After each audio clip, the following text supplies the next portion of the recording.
하나님의 말씀 마가복음 14장 32절부터 42절까지의 말씀입니다. 32절입니다. 그들이 겟세마네라 하는 곳에 이르매 예수께서 제자들에게 이르시되 내가 기도할 동안에 너희는 여기 앉아 있으라 하시고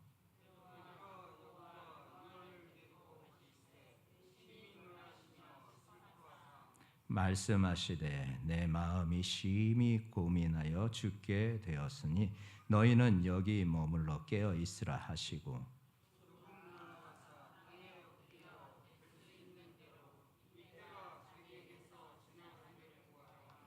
이르시되 아빠 아버지여 아버지께는 모든 것이 가능하오니 이 잔을 내게서 옮기시옵소서. 그러나 나의 원대로 마옵시고 아버지의 원대로 하옵소서 하시고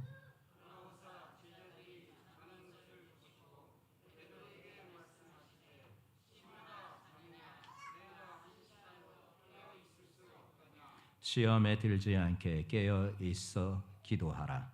마음에는 원이로되 육신이 약하도다 하시고 다시 오사 보신즉 그들이 자니 이는 그들의 눈이 심히 피곤함이니라. 그들이 예수께 무엇으로 대답할 줄을 알지 못하더라.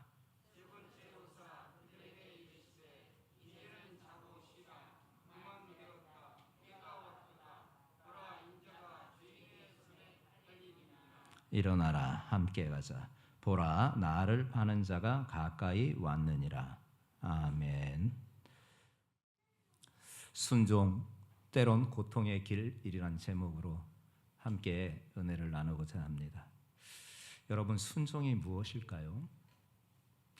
순종을 한 문장으로 정의한다면 아마 이렇게 정의할 수 있을 것 같습니다. 순종은 하나님의 뜻에 우리의 삶을 온전히 맡기는 행위이다. 아마 이렇게 정의할 수가 있을 것입니다. 다시 여러분들 기억 속에 각인시키고자 한 번 더 말씀합니다. 순종은요, 하나님의 뜻에 우리의 삶을 온전히 맡기는 행위입니다. 그러나 그 길은 항상 평탄하지만은 않습니다. 때로는 고통과 때로는 희생이 따르게 마련이지요. 그럼에도 하나님은 우리가 이해하지 못하는 상황 속에서 순종을 요구하시고 계십니다. 신학자며 철학자인 키에로 케고로라는 사람이 믿음은 단지 추상적인 개념이 아니라 행동을 요구하는 결단이다. 그가 그렇게 말하고 있습니다. 믿음은 그저 추상적인 개념이 아니라 행동을 요구하는 결단이라는 거예요. 즉 순종이라는 게 이게 믿음이라는 거예요. 믿음의 사람은 당연하게 나타나는 현상이 순종이라는 거예요. 순종을 통해서 이 사람의 믿음을 우리가 확인할 수가 있는 거예요. 때론 그 길이 그다지 그렇게 순탄하지 않고 고통스러운 길일지라도 하나님께서 우리를 이끌고 계신다라는 그 확신을 갖고 우리는 순종의 길을 걸어가야 하는 것입니다. 그리고 순종은 결국 하나님의 선하심을 신뢰하는 우리의 믿음을 통해서 증명되는 역사가 나타나게 되는 것입니다. 오늘 우리가 잘 알고 있는 본문 겟세마네 동산의 장면을 함께 보면서 예수님께서 최고의 순종의 모범을 보이신 모습을 우리가 발견하지 않습니까? 이 말씀 속에서 예수님의 인성과 예수님의 신성을 우리는 확인할 수가 있습니다. 자, 우리 본문을 통해서 예수님이 겪으신 그 고통의 깊이와 그분의 순종의 깊이를 함께 묵상하면서 우리의 신앙 생활 가운데서 우리가 과연 어떻게 살아가야 하는가 함께 묵상하는 이 시간 되시기를 예수님의 이름으로 축복합니다. 오늘 본문에 여러 등장인물이 우리에게 보여주나 예수님에게만 초점을 맞추어서 오늘 본문의 말씀을 함께 나아가려고 합니다. 예수님의 고통과 두려움을 보여주는 겟세마네 동산입니다. 32절부터 34절 말씀을 여러분들이 확인해 보겠습니다. 시작.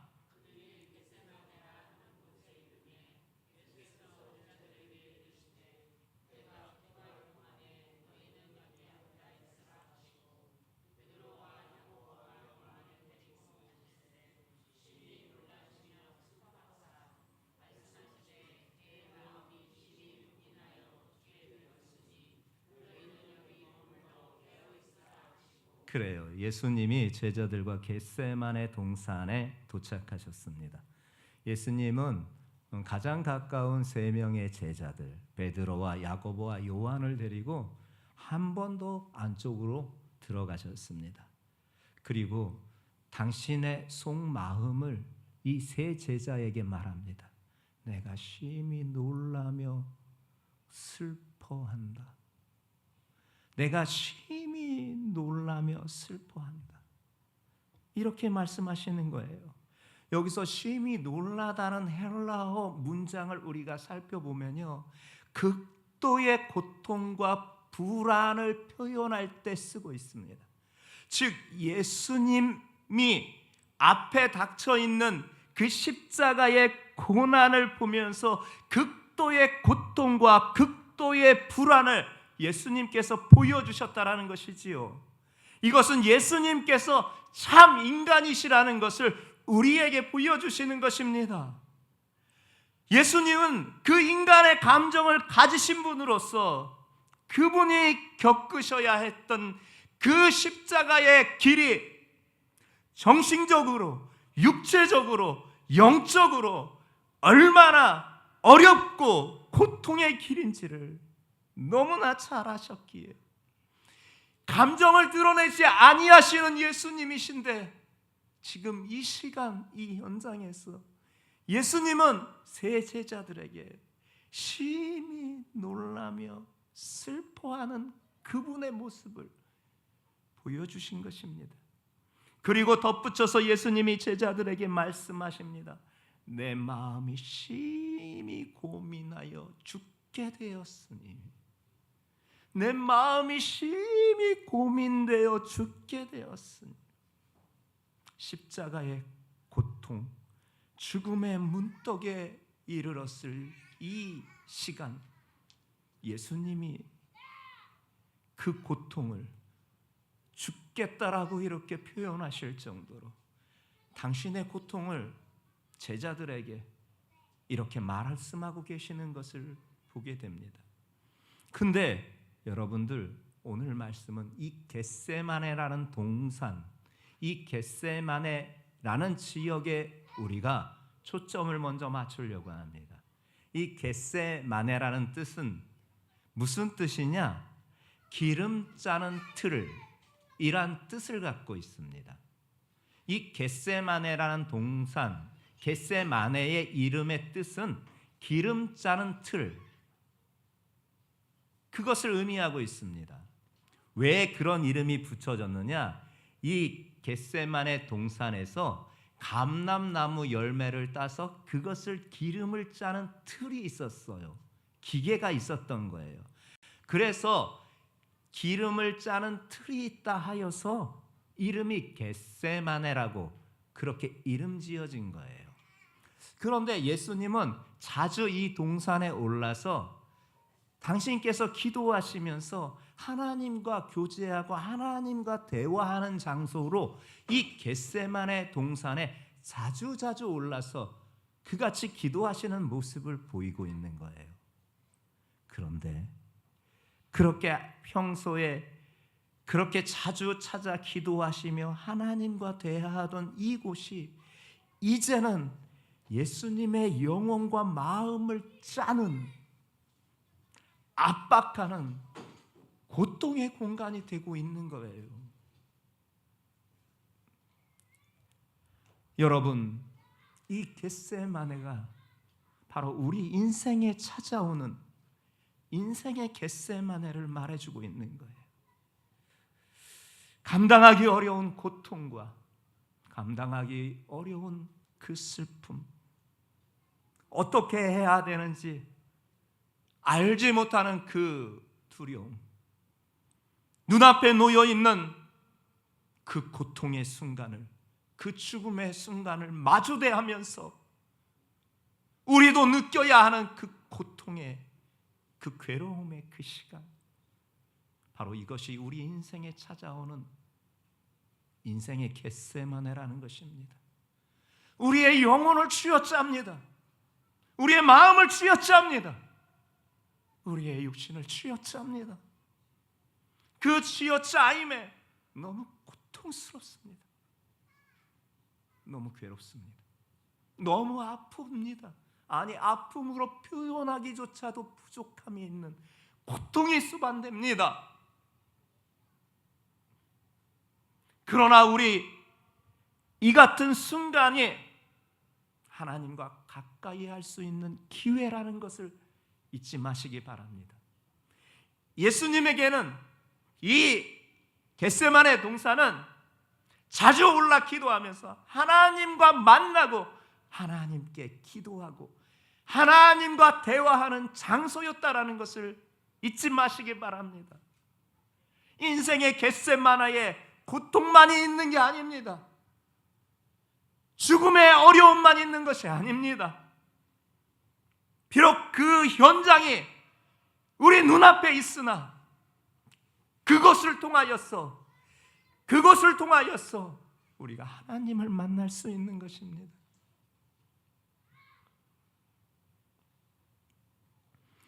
중요한 것은 그 고통 가운데 우리의 연약함을 인정하고 하나님을 의지하는 모습으로 나아가는 것입니다. 우리가 겟세마네의 어두운 밤을 지나며 그 어두움 가운데서 하나님 앞에 기도할 것입니다. 그러면 그 하나님께서 반드시 우리에게 평안을 주시는 줄 믿습니다. 우리를 다시 모으시고 우리에게 길을 열어주시고 우리의 앞서 싸우시는 대장 되시는 우리 예수님이 계시니 우리가 반드시 그 모든 상황을 주의 은혜로 벗어나게 될 줄 믿습니다. 시편 23편 1절 말씀하는 바 여호와는 나의 목자시니 내게 부족함이 없으리로다. 멋진 하나님의 말씀, 특별히 다윗의 고백 아닙니까? 그러나 이 다윗이 이 고백을 하고 있는 상황은요, 사실 여호와가 나의 목자시고 부족함이 없다라고 고백할 수 없는 상황이었습니다. 정말 어렵고 힘든, 늘 죽음의 위기가 마치 지뢰밭처럼 여기를 밟아도 지뢰밭, 저기를 밟아도 지뢰밭, 늘 죽음의 공포가 그에게 머물러 있었을 때였습니다. 그럼에도 불구하고 그는 먼저 이같이 고백하는 것입니다. 여호와는 나의 목자시니 내게 부족함이 없으리로다. 여러분도 이 다윗과 같은 고백이, 그리고 예수님이 이 겟세마네 동산에서 영혼을 쥐어짜는, 마음을 쥐어짜는, 그 정신을 쥐어짜는 고통 가운데 있어도 먼저 믿음으로 고백하시기 바랍니다. 그분은 나의 목자시다. 그분으로만 나는 부족함이 없다. 이 같은 고백에 반드시 승리의 아침이 찾아오는 줄 믿습니다. 예수님이 간절하게 기도하는 모습을 우리가 보게 됩니다. 35절, 36절 우리 함께 확인해 보겠습니다. 시작.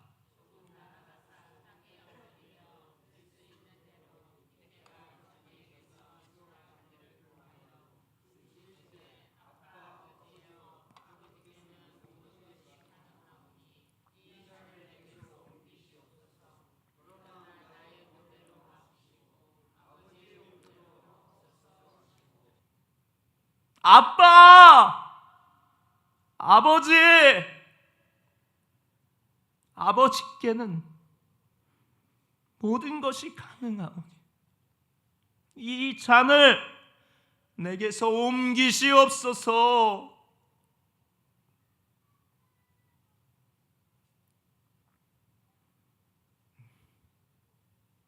마치 어린아이가 아버지에게 어리광 부리면서 살려달라고 간구하시는 그분의 모습,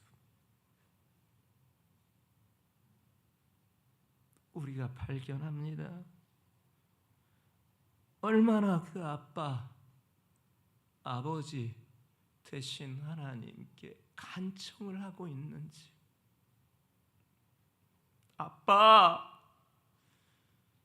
아버지요, 아버지께는 모든 게 가능하잖아요. 나 이 잔 마시기가 너무 힘드니 이 잔을 내게서 좀 옮겨주소서. 이 잔을 내게서 좀 옮겨주소서. 아버지요, 아버지께 불가능이 있습니까? 이 잔을 내게서 옮겨주소서.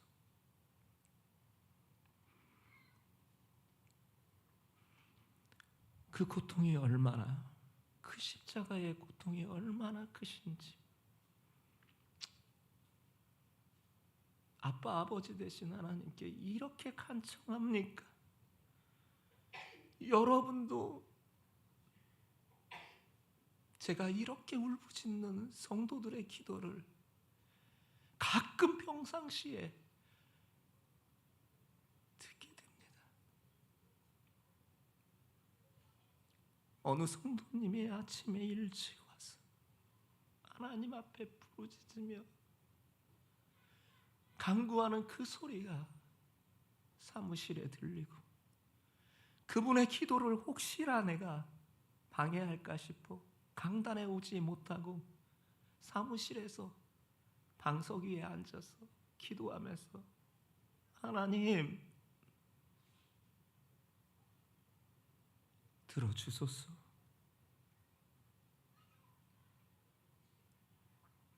간구하면서 기도를 함께 중보합니다.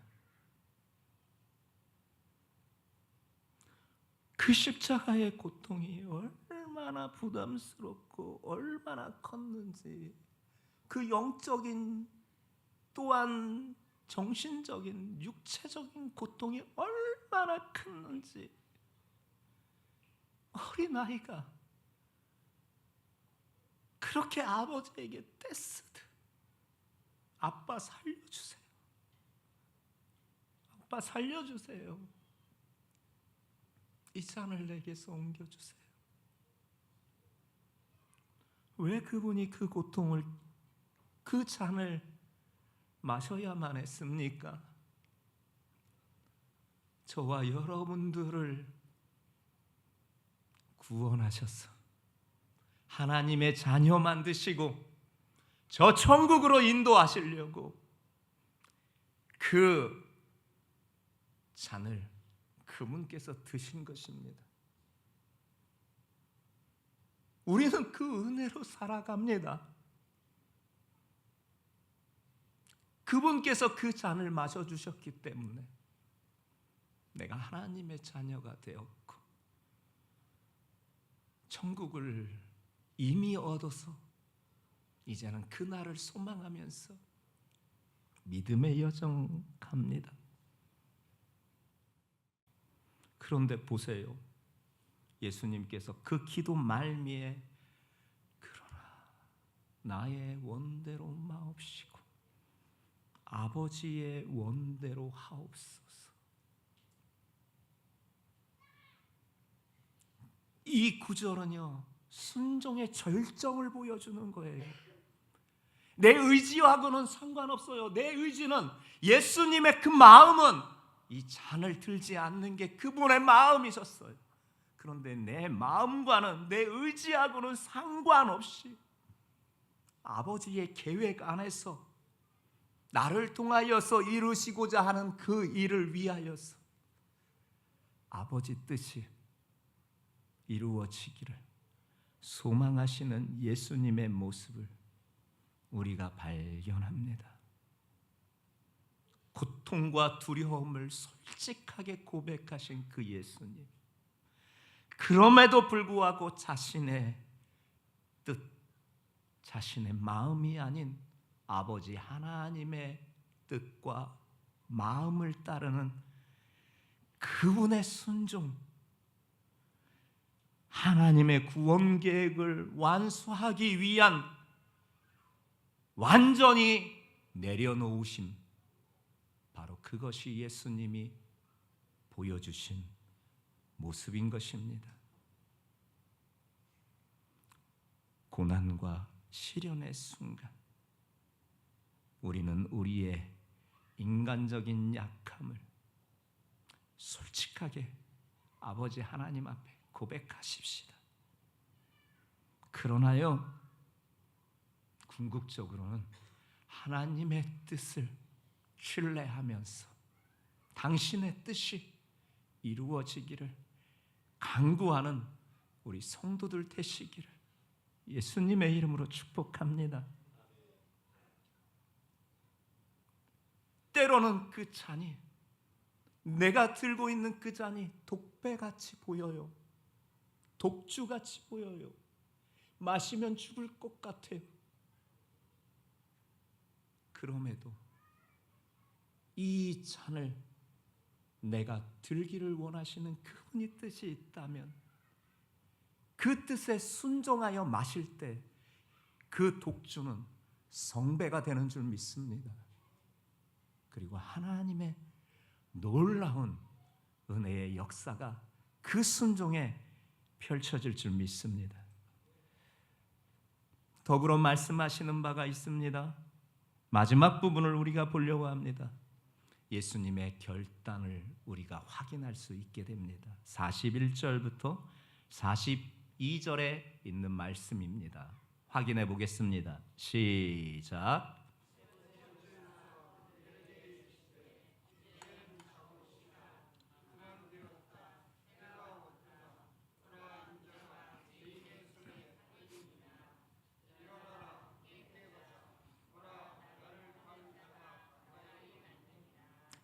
당신을 위해서 기도를 요청하였으나 제자들은 워낙 피곤해 그렇게 그분을 위해서 기도하지 못했고, 재차 3차 그들을 나무라면서 부탁하였으나 여전히 그들은 연약한 모습을 보이어 기도하지 못한 모습을 보게 되지요. 그러면서 이제 마지막 예수님께서 당신께서 체포되는 것을, 그 시점이 다가온 것을 알고 이제는 당신의 사명을 감당하겠다고 결단하고 있는 것입니다. 예수님은 하나님의 뜻을 온전히 받들며 십자가를 향해 나아가십니다. 일어나자, 일어나라, 함께 가자. 이 말씀은 예수님의 결단과 그 결단을 따른 순종의 모습을 보게 되는 것입니다. 일어나자, 함께 가자. 예수님이 오늘 저와 여러분들에게도 말씀하고 계시는 줄 믿습니다. 일어나자, 함께 가자. 여러분 삶에 예수님과 같은 하나님의 뜻에 순종하는 결단이 있기를 예수님의 이름으로 축복합니다.